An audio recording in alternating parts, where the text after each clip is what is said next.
Hello everyone, welcome to Dakshin academy. మనం ఇవాళ consistency limits దీంట్లో నిన్న చెప్పుకున్నట్టు plasticity index, toughness index, okay, consistency index, తర్వాత మనం వీటిపైన problems, activity number, okay. So వీటిపైన ప్రాబ్లమ్స్ చూద్దాం.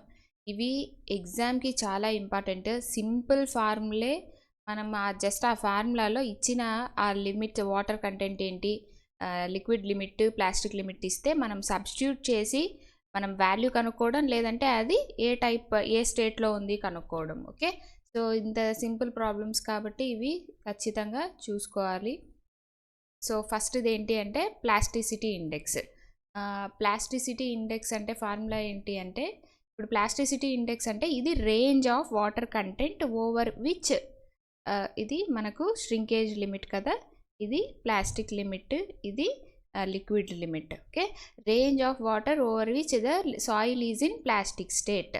సాయిల్ ఎక్కడ ప్లాస్టిక్ స్టేట్లో ఉంటుంది, మనకు ప్లాస్టిక్ లిమిట్కి లిక్విడ్ లిమిట్కి వీటికి మధ్యలో కదా సాయిల్. దీనికంటే ఎక్కువ ఉంటే ఇక్కడ లిక్విడ్ స్టేట్లో ఉంటుంది, ఇక్కడ ప్లాస్టిక్ స్టేట్లో ఉంటుంది కదా. సో ఏ రేంజ్లో అయితే సాయిల్ ప్లాస్టిక్ రేంజ్లో ఉంటుందో దాన్ని మనం ప్లాస్టిసిటీ ఇండెక్స్ అని అంటాం. ఓకే, సో ఇప్పుడు ఏ రేంజ్లో ప్లాస్టిసిటీ ఉంది, WL నుండి WP వరకు ఉంది, ఇదేనా రేంజ్. కాబట్టి IP equal to WL minus WP, liquid limit minus plastic limit. Okay, plasticity index equal to liquid limit minus plastic limit. Coarse grain సాయిల్స్కి IP ఈక్వల్ టు 0. ఎందుకు అంటే మనకు లిక్విడ్ లిమిట్, ప్లాస్టిక్ లిమిట్ అనేవి కోయిన్సైడ్ అవుతాయి. So coarse grained సాయిల్కి, ఎక్కడ coarse grained సాయిల్కి IP equal to 0.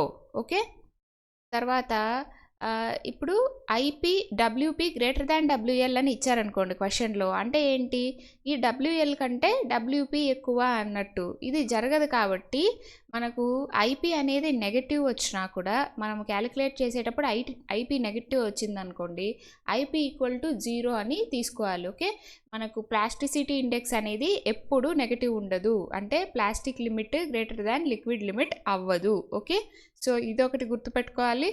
తర్వాత కొన్ని క్లేస్కి ప్లాస్టిక్ లిమిట్ తర్వాత ప్లాస్టిసిటీ ఇండెక్స్ ఇది ఎక్కువ ఉంటుంది. లిక్విడ్ లిమిట్, ప్లాస్టిసిటీ ఇండెక్స్ వాటిని ఏమంటారు అంటే ఫ్లాట్ క్లేస్ అని అంటాం.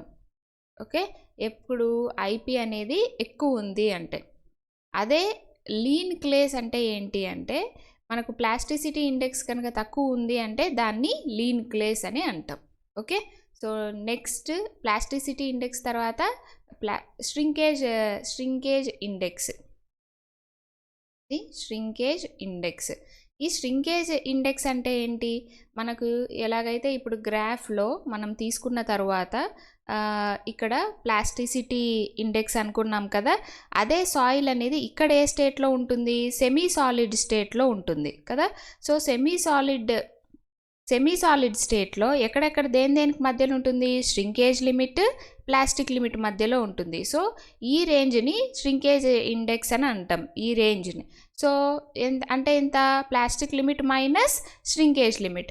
So shrinkage index IS equal to plastic limit minus shrinkage limit. Okay, so ఇలా ఈ ఫార్ములా గుర్తుండాలి. మనం ఎగ్జామ్లో డైరెక్ట్గా వాళ్ళు ప్లాస్టిక్ లిమిట్, ష్రింకేజ్ లిమిట్ ఇస్తారు, జస్ట్ మనల్ని ష్రింకేజ్ ఇండెక్స్ కనుక్కోమంటారు కాబట్టి మనకి ఈ ఫార్ములా అనేది గుర్తుండాలి. నెక్స్ట్ ఏంటి, టఫ్నెస్ ఇండెక్స్ ఉండాలి.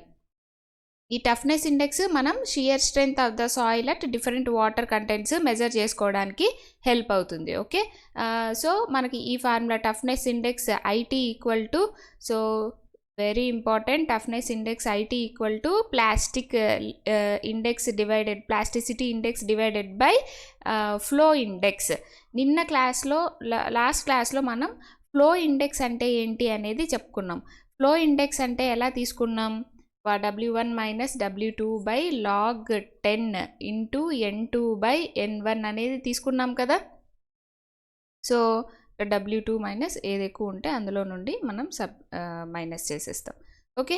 సో మనం ఈ ఫార్ములాలో మనం కసాగ్రాండే ఆపరేటర్స్ దీని గురించి చెప్పుకునేటప్పుడు మనం ఈ ఫ్లో ఇండెక్స్ ఫార్ములా చూసాం. ఈ ఫ్లో ఇండెక్స్ యూస్ చేసి ఈ ఫార్ములా యూస్ చేసి ఫ్లో ఇండెక్స్ కనుక్కుంటాం. మనకు ప్లాస్టిసిటీ ఇండెక్స్ అంటే ఫార్ములా తెలుసు, WL మైనస్ WP. సో ఒకసారి మనం ఈ plasticity index and flow index కనుక్కుంటే మనం ఈజీగా టఫ్నెస్ ఇండెక్స్ ఫార్ములాలో సబ్స్టిట్యూట్ చేసి టఫ్నెస్ ఇండెక్స్ అనేది ఫైండ్ అవుట్ చేయొచ్చు. ఓకే. సో నెక్స్ట్ ఇండెక్స్ వచ్చి కన్సిస్టెన్సీ ఇండెక్స్. ఈ కన్సిస్టెన్సీ ఇండెక్స్ అనేది రెసిస్టెన్స్ ఆఫ్ ద సాయిల్ని ఇండికేట్ చేస్తుంది. ఓకే. సో ఈ కన్సిస్టెన్సీ ఇండెక్స్ ఫార్ములా ఏంటి? IC equal to W liquidity limit minus అప్పుడు ఆ sample natural water content. W అంటే ఏంటి? అప్పుడు న్యాచురల్ వాటర్ కంటెంట్ అనేది ఎంత ఉంది అనేది Wతో రిప్రజెంట్ చేసుకుంటాం, డివైడెడ్ బై IP. IP అంటే ఎంత? WL minus WP. ఇప్పుడు మనం ఈ వాల్యూ W అనేది ఈ Wని బేస్ చేసుకొని IC అనేది గ్రేటర్ దాన్ 1 లేకపోతే 0 to 1 ఉందా లేకపోతే లెస్ దాన్ 0 ఉందా అనేది చూసుకొని మనకు స్టేట్ ఆఫ్ క్లే అనేది తెలుస్తుంది. ఇది కూడా ఇంపార్టెంట్ ఎగ్జామ్కి. ఓకే. మనం అర్థం చేసుకుంటే బట్టి కొట్టకుండా ఈజీగా ఇది చేయొచ్చు. ఇప్పుడు ఫస్ట్ ఈ కేసు తీసుకుందాం. ఇప్పుడు W అనేది ఏమవ్వాలి? IC లెస్ దాన్ 0 ఎప్పుడు అవుతుంది? IC లెస్ దాన్ 0 ఎప్పుడు అవుతుంది అంటే W అనేది WL కంటే గ్రేటర్ ఉండిందంటే ఏమవుతుంది? W అనేది WL కంటే గ్రేటర్ ఉంది అని అంటే అప్పుడు మనం తీసుకుంటే ఇప్పుడు ఏమవుతుంది? ఇది లిక్విడ్ స్టేట్లో ఉన్నట్టేనా? WL minus WP. W అనేది WL కంటే గ్రేటర్ అయిందంటే పైన వాల్యూ ఏమైంది? ఇక్కడ డైరెక్ట్గా నెగటివ్ అని రాసేస్తున్నాను. ఎందుకు చెప్పండి? WL కంటే W గ్రేటర్ అయ్యింది అంటే నెగటివ్ వాల్యూ వస్తుంది కదా. కాబట్టి ఈ న్యూమరేటర్ ఏమైపోయింది? నెగటివ్ అయిపోయింది. ఓకే. సో నెగటివ్ అంటే ఏంటి? W గ్రేటర్ దాన్ WL అయినప్పుడు. సో నెగటివ్ అంటే ఏంటి? Less than 0. So water content అనేది లిక్విడ్ లిమిట్ కంటే ఎక్కువ ఉంది అంటే ఇప్పుడు ఇది మనం గ్రాఫ్ తీసుకున్నాము అంటే so natural water content. Okay. So ఇది మనం లిక్విడ్ లిమిట్ తీసుకుంటే W అనేది ఇక్కడ ఉంది. అప్పుడు ఏ స్టేట్లో ఉన్నట్టు? లిక్విడ్ స్టేట్లో ఉన్నట్టు. ఓకే. సో మనం గుర్తుపెట్టుకోవాల్సింది ఏంటి అంటే ఎగ్జామ్లో ఎలా అడుగుతారు అంటే when IC is less than 0 soil is the state of clay లేకపోతే soil is in which condition అంటే లిక్విడ్ కండిషన్. ఎలా వచ్చింది అనేది అర్థమైంది కదా. W గ్రేటర్ దాన్ WL అయితేనే IC అనేది లెస్ దాన్ 0 అవుతుంది. వాటర్ కంటెంట్ కనుక లిక్విడ్ లిమిట్ కంటే ఎక్కువ ఉంది అంటే సాయిల్ అనేది ఏ స్టేట్లో ఉంటుంది? లిక్విడ్ స్టేట్లో ఉంటుంది. ఓకే. అది ఒకటి. నెక్స్ట్ 0 to 1 ఉంది అని అంటే 0 to 1 ఉంది అంటే 0 ఎప్పుడు అవుతుంది? ఇప్పుడు మనకు ఇది IC equal to WL minus W కదా. ఇది 0 ఎప్పుడు అవుతుంది? W ఈక్వల్ టు WL అయినప్పుడు ఇది 0 అవుతుంది. అంతే కదా. ఇప్పుడు W ఈక్వల్ టు WL అయిందనుకోండి, IC ఈక్వల్ టు ఏమైంది? WL minus WL by WL minus WP అవుతుంది. మొత్తం ఏమైంది? 0 అయిపోతుంది. అప్పుడు IC ఈక్వల్ టు 0 అవుతుంది. IC ఈక్వల్ టు 0 అవ్వాలి అంటే వాటర్ కంటెంట్ ఎంత ఉండాలి? IC ఈక్వల్ టు 0 అవ్వాలి అంటే వాటర్ కంటెంట్ అనేది WLలో ఉండాలి. IC అనేది 1 ఎప్పుడు అవుతుంది? IC అనేది 1 W ఈక్వల్ టు WL అయితే 0 అవుతుంది. IC ఈక్వల్ టు 1 ఎప్పుడు అవుతుంది? W ఈక్వల్ టు WP అయిందనుకోండి, అప్పుడు ఏమైంది? IC equal to WL minus WP by WL minus WP అవుతుంది. So IC equal to numerator denominator cancel అయితే 1 అవుతుంది. W ఈక్వల్ టు WP అయితే IC ఈక్వల్ టు 1 అవుతుంది. అంటే W ఈక్వల్ టు WP అయినప్పుడు. సో మనకు IC అనేది 0 to 1 మధ్యలో ఉండాలి అంటే W న్యాచురల్ వాటర్ కంటెంట్ అనేది ప్లాస్టిసిటీ WP నుండి WL మధ్యలో ఉండాలి. అంటే ఇది ఏ స్టేట్? ప్లాస్టిక్ స్టేట్లో ఉండాలి. సో IC 0 to 1 మధ్యలో ఉంది అంటే సాయిల్ అనేది ఏ స్టేట్లో ఉంది? ప్లాస్టిక్ స్టేట్లో ఉంది. Okay. So IC greater than 1 ఎప్పుడు అవుతుంది? ఐసీ గ్రేటర్ దాన్ 1 అవ్వాలి అంటే మనకు numerator value greater than denominator value అవ్వాలి. న్యూమరేటర్ గ్రేటర్ దాన్ డినామినేటర్ అయితేనే ఐసీ గ్రేటర్ దాన్ 1 అవుతుంది. న్యూమరేటర్ ఎప్పుడు డినామినేటర్ కంటే గ్రేటర్ అవుతుంది అని అంటే డబ్ల్యూ అనేది లెస్ దాన్ డబ్ల్యూపీ అయితే అప్పుడు న్యూమరేటర్ వాల్యూ మొత్తం డినామినేటర్ కంటే గ్రేటర్ అవుతుంది. కాబట్టి so W greater than WP అయితే ఈ వాల్యూ చిన్నది అవుతుంది దీనికంటే. సో ఈ న్యూమరేటర్ వాల్యూ హోల్గా డబ్ల్యూఎల్ సేమ్ కాబట్టి ఇక్కడ మనం చిన్న వాల్యూ మైనస్ చేసినప్పుడు ఇది అవుతుంది. ఓకే, సో మనకు డబ్ల్యూ గ్రేటర్ దాన్ డబ్ల్యూపీ అవ్వాలి, W less than WP sorry. So మనకు న్యూమరేటర్లో డబ్ల్యూ లెస్ దాన్ డబ్ల్యూపీ అయినప్పుడు ఏమవుతుంది అంటే ఈ వాల్యూ అనేది దీనికంటే ఇది చిన్నది ఉన్నప్పుడు ఈ వాల్యూ మొత్తం తక్కువ అవుతుంది డినామినేటర్తో కంపేర్ చేసుకుంటే.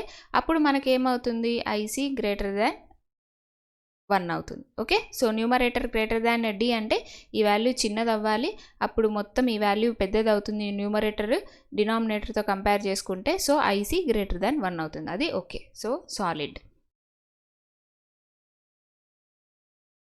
సో నెక్స్ట్ ఇది previous GATE 1997 question. So consistency limit for a clayey soil is. So మనకు లిక్విడ్ లిమిట్ని డబ్ల్యూఎల్ అనుకుంటున్నాం కదా, దాన్ని ఎల్ఎల్ అని ఇచ్చారు. ప్లాస్టిక్ లిమిట్ని పిఎల్ అని ఇచ్చారు. ప్లాస్టిసిటీ ఇండెక్స్ని పిఐ అని ఇచ్చారు. వాటర్ కంటెంట్ని మాత్రం డబ్ల్యూ అనే తీసుకున్నారు. మనకు consistency limit IL equal to ఏమైంది WL minus W by IP అంతేనా. సో డబ్ల్యూఎల్ ప్లేస్లో ఏం రాసుకోవాలి, ఎల్ఎల్ రాసుకోవాలి. ఐపీ ప్లేస్లో ఏం రాసుకోవాలి, ప్లాస్టిసిటీ ఇండెక్స్ పిఐ రాసుకోవాలి. Okay, so option A. Okay, చూడండి ఫార్ములాని రికగ్నైజ్ చేసే ఇది ఇచ్చారు అంతే. తర్వాత ఏమి ఇచ్చారు, సాయిల్ హ్యాజ్ లిక్విడ్ లిమిట్ 40%. అంటే లిక్విడ్ లిమిట్ ఎంత 40%. ప్లాస్టిక్ లిమిట్ డబ్ల్యూపీ ఎంత ఇచ్చారు 25% ఇచ్చారు. Toughness index of the soil అనేది కనుక్కోమని చెప్పారు. సో ఫ్లో ఇండెక్స్ అనేది డైరెక్ట్గా flow index if equal to 20% అని ఇచ్చేశారు. నార్మల్గా ఏంటి అంటే మనకు ఐఎఫ్ అనేది ఇలాగ డైరెక్ట్గా అయినా ఇవ్వచ్చు, లేదు అంటే వాటర్ కంటెంట్స్ ఇచ్చి నెంబర్ ఆఫ్ బ్లోస్ ఇచ్చి వీటి నుండి ఐఎఫ్ కనుక్కొని ఆ ఐఎఫ్ తీసుకొని వచ్చి వీటిలో సబ్స్టిట్యూట్ చేసుకొని అయినా కనుక్కోమని చెప్పచ్చు. ఓకే, సో మనకు ఫార్ములా ఏంటి, toughness index equal to IT equal to IP minus if. ఈ ఫార్ములా గుర్తుంది అంటే ఈ ప్రాబ్లం ఇంకా సబ్స్టిట్యూట్ చేయడమే కదా. ఐపీ అనేది ఎలా కనుక్కుంటాం, ఐపీకి ఫార్ములా ఏంటి, IP equal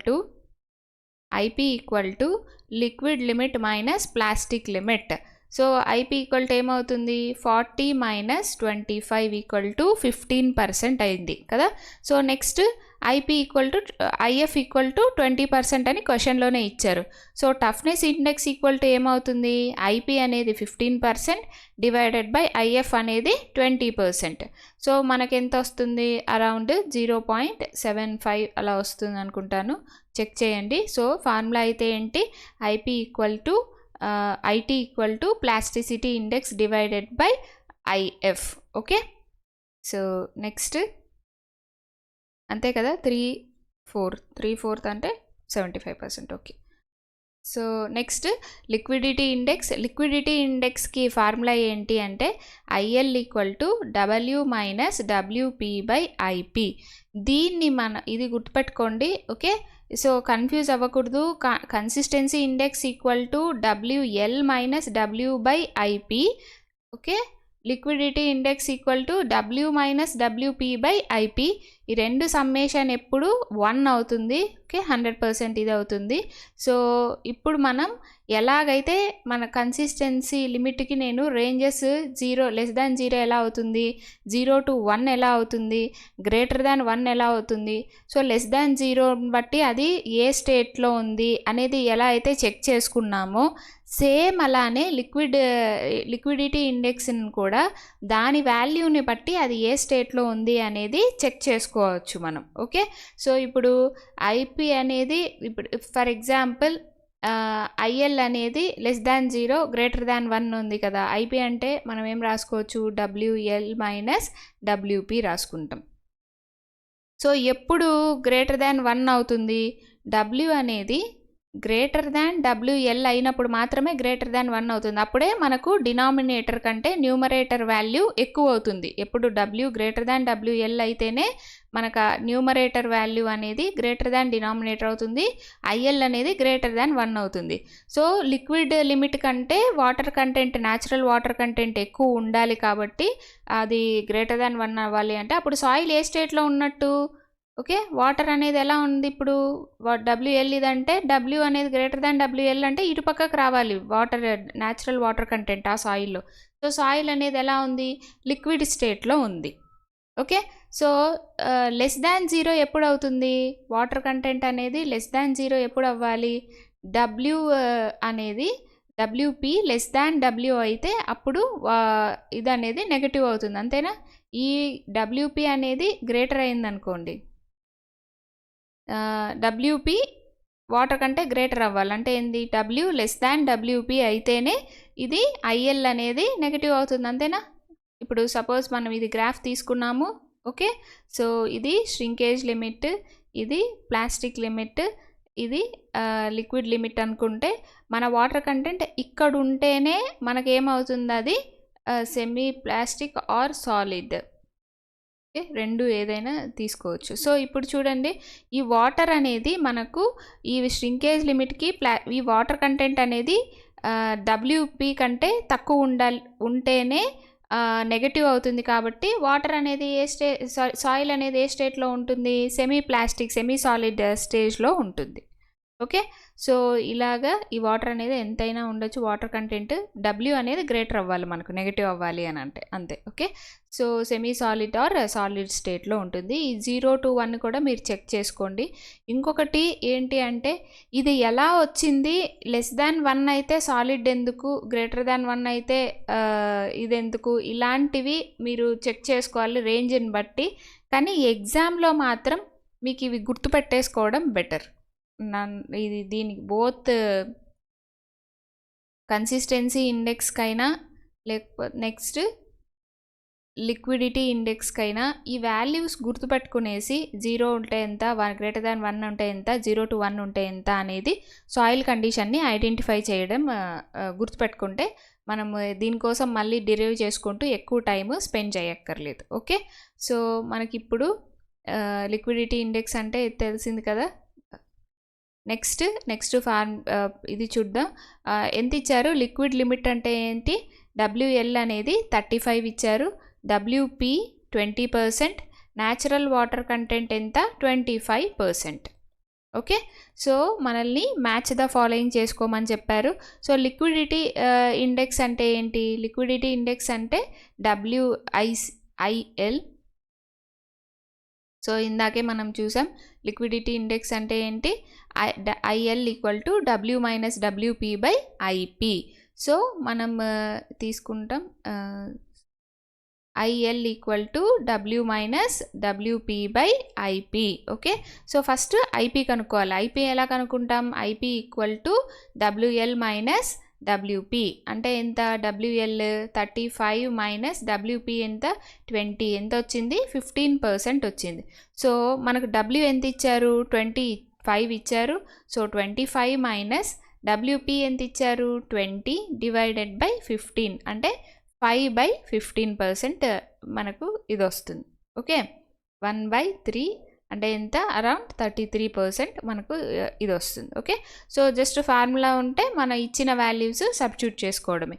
so IL = liquidity index అనేది సో 33% వచ్చింది. ఓకే. సో ఎగ్జామ్లో కూడా మనకు ఒక్కసారి ప్రాబ్లం మనం పక్కన రఫ్గా సాల్వ్ చేసుకున్న తర్వాత మీరు వెంటనే లైన్ డ్రా చేసుకోవడం మర్చిపోకండి. ఓకే. సో నెక్స్ట్ ఇంకొకటి మనకేంటంటే మ్యాచ్ ద ఫాలోయింగ్లో అన్నీ చేయనవసరం లేకుండా ఒక 2 సాల్వ్ చేస్తే ఆన్సర్ పిక్ చేసుకునేలాగా ఒక్కొక్కసారి ఉంటుంది కాబట్టి మనం టైం సేవ్ అవుతుంది కాబట్టి జస్ట్ మనం ఏకి బి ఎన్ని ఇచ్చారు 2 ఇచ్చారు. సో అప్పట్లో ఏంటంటే అప్పుడేంటంటే మనం 2 or 3 ఏదో ఒకటి సాల్వ్ చేసుకున్నా కూడా మనం మ్యాచ్ అనేది ఇది చేసేయచ్చు కాబట్టి ఆన్సర్ పిక్ చేసుకోవచ్చు కాబట్టి మ్యాచింగ్ దీంట్లో ఒక నీట్గా మనం చేసినట్టు మార్క్ చేసుకుంటూ వెళ్ళండి. ఓకే. తర్వాత ప్లాస్టిసిటీ ఇండెక్స్ ఇచ్చారు.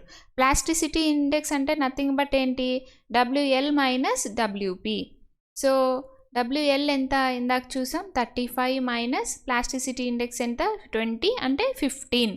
సో ఏ 2కి A, సో 1కి B, 2కి A. ఒకవేళ చెక్ చేసుకోవాలంటే ష్రింకేజ్ ఇండెక్స్ ఎంత, shrinkage index equal to WP minus WS తీసుకుంటాం. ఓకే. సో ఇక్కడ ష్రింకేజ్ ఇండెక్స్ ఇది ఇవ్వలేదు. సో WP మైనస్ WS వేసుకొని ఆన్సర్ తీసుకోవాలి ఇప్పుడు. బట్ మనకున్న ఈ రెండింటిని బట్టి మనకు ఆన్సర్ B. ఓకే. సో ఇక్కడ వచ్చి ఉండాలి shrinkage index. So shrinkage index, shrinkage limit. Okay. So shrinkage limit 10 ఉండాలి. అప్పుడు మనం 20 మైనస్ 10 ఈక్వల్ టు 10 వేసుకుంటాం. ఓకే. సో ఇది మిస్ అయినట్టుంది. Next activity number. Activity number అంటే ఏంటి అంటే ఇప్పుడు మనం క్లేలో వాటర్ కంటెంట్ చేంజ్ అయ్యే కొద్దీ దాని బిహేవియర్ అనేది క్లేలో ఎలాంటి టైప్ ఆఫ్ క్లే మినరల్స్ ఉన్నాయి అనే దాన్ని బేస్ చేసుకొని చేంజ్ అవుతుంది. సో అంటే ఏంటి అంటే క్లేలో క్లే మినరల్స్ అనేవి ఇప్పుడు ఫర్ ఎగ్జాంపుల్ మాంట్ మారిలోనైట్ అలాగా బ్లాక్ కాటన్ సాయిల్స్లో ఉంటాయి కదా. సో మనకు బ్లాక్ కాటన్ సాయిల్స్కి మనం వాటర్ యాడ్ చేసినప్పుడు ఈ మాంట్ మారిలోనైట్ ఇవన్నీ ఉండడం వల్ల క్లే అనేది యాక్టివ్గా స్వెల్లింగ్ అనేది జరుగుతుంది. అదే మనకు ఒకవేళ ఈ కయోలనైట్ వీటిలో మనం ఏం చెప్పుకున్నాం, కయోలనైట్లో నో స్వెల్లింగ్ నో ష్రింకేజ్ అనేది చెప్పుకున్నాం. అందువల్లే దీన్ని మనము దీంట్లో చైనా క్లే అంటాం, పాటరీలో యూస్ చేస్తామని. సో క్లేలో కనుక ఈ కయోలనైట్ ఎక్కువ ఉంది అంటే అది కొంచెం ఇన్యాక్టివ్గా ఉంటుంది, అంటే మనం వాటర్ యాడ్ చేసినప్పుడు అంతలా మనకు స్వెల్లింగ్ ష్రింకేజ్ ఉండదు. ఓకే. సో మన క్లేలో ఉన్న క్లే మినరల్స్ని బేస్ చేసుకొని దాని యాక్టివిటీ అంటే దాని స్వెల్లింగ్ ఆర్ ష్రింకేజ్ అనేది బేస్ అయి ఉంటుంది కాబట్టి ప్రతి క్లేకి మనకు యాక్టివిటీ నెంబర్ అనేది చెక్ చేసుకుంటాం క్లే మినరల్స్కి. ఓకే. సో యాక్టివిటీ అంటే ఏంటి అంటే plasticity index divided by percentage of clay portion. Percentage of clay అనకూడదు, పర్సంటేజ్ ఆఫ్ డైరెక్ట్గా క్లే అని రాదు. ఓకే లేండి, పర్సంటేజ్ ఆఫ్ క్లే ఫ్రాక్షన్. ఎందుకు అంటే క్లే ఫ్రాక్షనే కదా మనకు లెస్ దాన్ 2 మైక్రాన్స్ ఉంటుంది. ఓకే. మనం ఆల్రెడీ చూసాం సిల్ట్ అంటే ఏంటి లెస్ దాన్ 75 మైక్రాన్స్ ఉంటుంది. క్లే అనేది ఏంటి లెస్ దాన్ 2 మైక్రాన్స్ సైజ్ ఉంటుంది. Okay. So less than 2 finer than 2 microns size ఉన్న పార్టికల్ అంటే నథింగ్ బట్ ఏంటి క్లే ఫ్రాక్షన్ ఎంత అనేదే less than 2 microns size. So activity number అంటే ఫార్ములా గుర్తుండాలి. సో దేనికి ఏ క్లే మినరల్ ఎంత యాక్టివ్గా ఉంటుంది అనేది గుర్తుండాలి. తర్వాత యాక్టివిటీ అనేది ఇప్పుడు ఒకవేళ లెస్ దాన్ మీరు కనుక్కున్న తర్వాత ఈ నెంబర్ అనేది లెస్ దాన్ 0.75 వస్తే ఇన్యాక్టివ్ అని. ఓకే. ఈ నెంబర్స్ కూడా గుర్తుండాలి. 0.75 to 1.25 అయితే నార్మల్ అని. ఓకే. సో గ్రేటర్ దాన్ 1.25 అయితే యాక్టివ్ అని అంటాం. ఓకే. సో యాక్టివిటీ ఎలా కనుక్కుంటాము అంటే ప్లాస్టిసిటీ ఇండెక్స్ PI, ఇందాక WP రాసినట్టున్నాను sorry, PI divided by percentage of clay fraction. Okay. Plasticity index divided by percentage of clay fraction. ఈ ఫార్ములా వేసి మనం యాక్టివిటీ అనేది కనుక్కోవాలి. యాక్టివిటీ లెస్ దాన్ 0.75 అయితే ఇన్యాక్టివ్, 0.75 to 1.25 అయితే నార్మల్, గ్రేటర్ దాన్ 1.25 అయితే యాక్టివ్. ఇప్పుడు మనం ఇది చూస్తే ఇక్కడ చూడండి వై యాక్సిస్ పైన ప్లాస్టిసిటీ ఇండెక్స్ ఫ్రాక్షన్ ఆఫ్ క్లేస్ తీసుకున్నాం. మాంట్ మారిలోనైట్కి అయితే ఎక్కువ యాక్టివిటీ ఉంది. ఓకే. ఇది మాంట్ మారిలోనైట్, దీనికి అరౌండ్ 7 అలా ఉంటుంది. తర్వాత ఇల్లైట్కి అయితే 1, కయాలనైట్కి అయితే లెస్ దాన్ 0.25 అలాగా ఆ రేంజ్లో మనకు ఇది ఉంటుంది. యాక్టివిటీ నెంబర్ ఇది. సో మాంట్ మార్లానైట్కి అయితే 7.2, ఇల్లైట్కి అయితే అరౌండ్ 0.921, కయాలనైట్కి అయితే 0.2 అలా ఉంది. కాబట్టి మాంట్ మార్లానైట్ ఏమవుతుంది, యాక్టివ్ అవుతుంది. ఎందుకు, గ్రేటర్ దాన్ 1.25 ఉంటే యాక్టివిటీ నెంబర్ యాక్టివ్ కదా. ఇల్లైట్కి ఏమవుతుంది, ఇది 0.75 to 1.25 ఉంది కాబట్టి ఇదేమవుతుంది, ఇల్లైట్ అనేది నార్మల్ అవుతుంది. ఓకే, ఈ కయాలనైట్ ఏమవుతుంది, ఇది లెస్ దాన్ 0.75 ఉంది కాబట్టి ఇది కయాలనైట్ అనేది ఇన్యాక్టివ్ అవుతుంది. ఓకే, సో యాక్టివిటీ నెంబర్ అంటే ఎలా తీసుకుంటాం, A equal to plasticity index IP అన్న రాసుకోండి మనం, లేదు అంటే మీరు ఒకటే ఫాలో అవ్వండి ఏదైనా సరే. ఇప్పుడు ఐపీ అని రాసుకుంటున్నారు, పిఐ అని రాసుకుంటున్నారు ప్లాస్టిసిటీ ఇండెక్స్కి. మీరు యూనివర్సిటీ ఎగ్జామ్స్ మీరు ప్రిపేర్ అయ్యేటప్పుడు మీరు ప్లాస్టిసిటీ ఇండెక్స్కి ఏదైతే ఫార్ములా ఏదైతే మీరు నొటేషన్ ఇచ్చుకున్నారో అదే తీసుకోండి. ఇప్పుడు నాకు ఐపీ అలవాటు, సో ప్లాస్టిసిటీ ఇండెక్స్కి నేను ఐపీ రాస్తున్నాను, పర్సంటేజ్ ఆఫ్ క్లే ఫ్రాక్షన్కి ఐసి. సో ఈ ఫార్ములా ఇలా సింపుల్గా గుర్తుపెట్టుకుంటే చాలు. ఓకే, సో మనకేమి ఇచ్చారు, liquid limit and plastic limit 60 and 30 ఇచ్చారు. మనం ఈ లిక్విడ్ లిమిట్ అండ్ ప్లాస్టిక్ లిమిట్ని బట్టి ఏం కనుక్కోవచ్చు, ప్లాస్టిసిటీ ఇండెక్స్ కనుక్కోవచ్చు. IP equal to WL minus WP అంటే ఇంత 60 - 30 ఈక్వల్ టు 30% ఇచ్చారు. The percentage of soil fraction with grain finer than 0.02 mm. 0.02 mm అంటే ఎంత, 2 microns అనే కదా. So 1 micron equal to 10⁻³ mm కాబట్టి సో ఇది ఎంత ఉంది, 20% ఉంది అని చెప్తున్నారు. లెస్ దాన్ 2 micron సైజ్ కంటే ఉన్న సాయిల్ ఫ్రాక్షన్ ఇచ్చిన శాంపుల్లో 20% ఉంది అని, అంటే పర్సంటేజ్ ఆఫ్ క్లే ఎంత, 20% ఉంది అని. ఓకే, సో యాక్టివిటీ రేషియో కనుక్కోమన్నారు. సింపుల్గా ఏం చేస్తాం, మనం సబ్స్టిట్యూట్ చేసుకుంటాం. Activity number equal to IP ఎంత, 30% divided by percentage of clay fraction ఎంత, 20%. సో 3/2 ఎంత, 1.5% అయ్యింది. 1.5 అయ్యింది, పర్సెంట్ అంటున్నాను. సో 1.5 ఇది ఏ దీంట్లోకి వస్తుంది, గ్రేటర్ దాన్ 1.25 ఉంది కాబట్టి ఇది యాక్టివ్ కిందికి వస్తుంది. ఒకవేళ క్వశ్చన్లో అలా కూడా అడగచ్చు, ఇలాగా సింపుల్గా ఆప్షన్స్ ఇచ్చి కాకుండా ఇప్పుడు ఈ కేటగిరీ ఆఫ్ క్లే అనేది యాక్టివా లేదంటే నార్మలా ఇన్యాక్టివా అనేది అనేది కూడా పిక్ చేసుకోమని అడగచ్చు. మనకు ఈ యాక్టివిటీ నెంబర్ అనేది గ్రేటర్ దాన్ 1.25 వచ్చింది కాబట్టి ఇది active clay. Okay, so thank you. ఈ ఫార్ములాస్ అన్నీ మనకు ఫస్ట్ స్టార్టింగ్ అలా కన్ఫ్యూజన్గా ఉంటుంది కానీ బట్ మనం ప్రాక్టీస్ చేసే కొద్దీ ఇవి చాలా ఈజీ ఇది అవుతుంది. జియో టెక్నాలజీ ఎప్పుడు అండ్ ఫస్ట్ అండ్ సెకండ్ చాప్టర్సే కొద్దిగా ఫార్ములా ఎక్కువగా ఉండి కొంచెం టఫ్గా ఉన్నట్టు ఉంటుంది. బట్ ఒక్కసారి మనం ఈ సి పేజ్ వీటిలోకి వెళ్ళాము అంటే మొత్తం చాలా ఈజీ, ఫార్ములాస్ ఏముండో చిన్న కాన్సెప్ట్ ఒకటి అర్థం చేసుకుంటే ప్రాబ్లమ్ సాల్వ్ చేసేటట్టే ఉంటుంది. ఓకే, సో ఈ క్లాసిఫికేషన్ ఆఫ్ సాయిల్స్ వరకు కొంచెం జాగ్రత్తగా ఏ ఫార్ములా యూస్ చేస్తున్నాం ఎలా చేస్తున్నాం అనేది చూసుకుంటూ ఉండండి. మనం ఇవాళ ఏవి డిస్కస్ చేసాం, plasticity index, okay, WL minus WP, తర్వాత shrinkage index WP minus WS, తర్వాత ఇంకేం డిస్కస్ చేసాం, కన్సిస్టెన్సీ ఇండెక్స్, తర్వాత liquidity index, next toughness index, next activity number. వీటి మీద ప్రాబ్లమ్స్ చేయండి.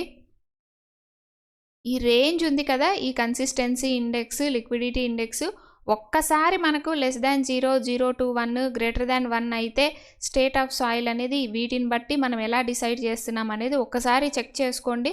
ఒకసారి చెక్ చేసుకొని మీకు అర్థమైంది అన్న తరువాత మీరు నేర్చేసుకోవడం బెటర్ ఎగ్జామ్లో పిక్ చేసుకోవడానికి. ఓకే, టఫ్నెస్ ఇండెక్స్ అనేది కూడా ఇందాక మనం చూసాం కదా, IP/IF ఎలా చేసుకుంటాము అనేది అది చూసుకోండి. ఓకే, సో ఇంకొకటి ఏంటి అంటే మనం నార్మల్గా గుర్తుపెట్టుకునేది లిక్విడిటీ ఇండెక్స్లో WL రాదు. ఓకే, సో లిక్విడిటీ WL వచ్చిన చోట L రాదు కాబట్టి కన్సిస్టెన్సీ ఇండెక్స్లో L వస్తుంది, అంటే లిక్విడ్ లిమిట్ ఇది వస్తుంది.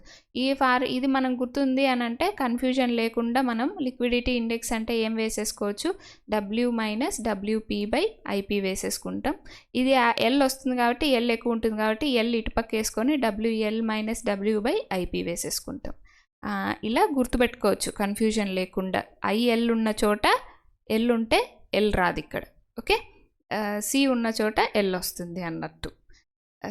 So thank you, please subscribe. Next క్లాస్లో మనం క్లాసిఫికేషన్ ఆఫ్ సాయిల్స్ చూద్దాం. Important topics, classification of soil. So అది క్లేనా లేకపోతే కోర్స్ గ్రైండా, దాంట్లో మళ్ళీ టైప్ ఏంటి అనేది చూస్తాం కదా. సో నెక్స్ట్ క్లాస్లో క్లాసిఫికేషన్ ఆఫ్ సాయిల్ చూద్దాం. ఈ క్లాసిఫికేషన్ ఆఫ్ సాయిల్ అయ్యింది అంటే మళ్ళీ రిమైనింగ్ అంతా ఎంటైర్ జియోటెక్నాలజీ మనకి ఫార్ములా ఇవంతా కాకుండా కాన్సెప్ట్ బేస్డ్లోకి వెళ్ళిపోతుంది.